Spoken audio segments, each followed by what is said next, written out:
Ano bang nung panahon ba ng martial law?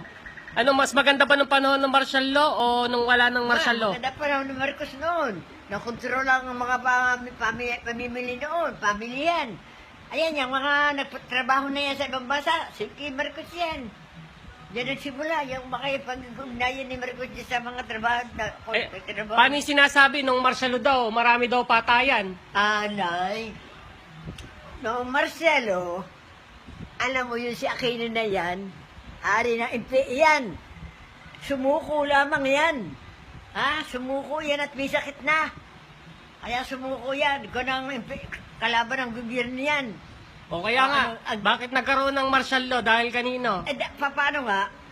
Dahil nga maraming rail. Siyang siguro pumapatay yan nga. Pinapakon nila dito sa... Nagsisimula nga, gawa sa IPE na yan.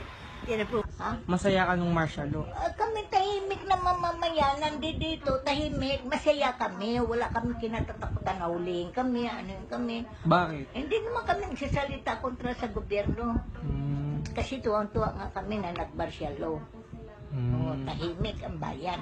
So yung mga nagrereklamo ngayon sa TV, sila yung mga ayaw sa gobyerno noon? Oo, ayaw. Galit na galit sila kay Marcos noon. Bakit? Ayaw ko sa mga yupak na mga militante nga eh.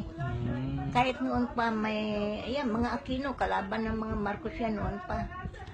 Ano lang masasabi mo dun sa anong reaction mo dun sa mga ayaw sa martial law noon?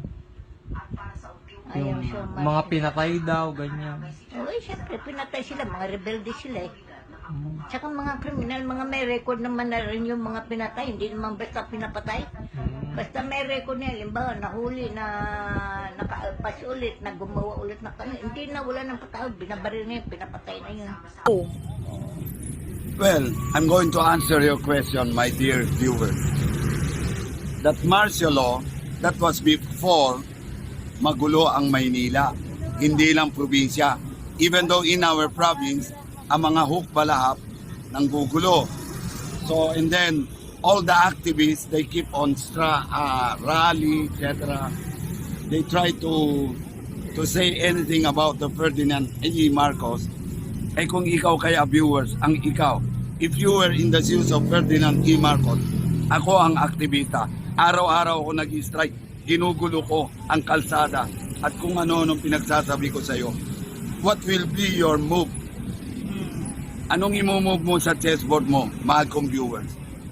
He is not a dictator and he is not a thief.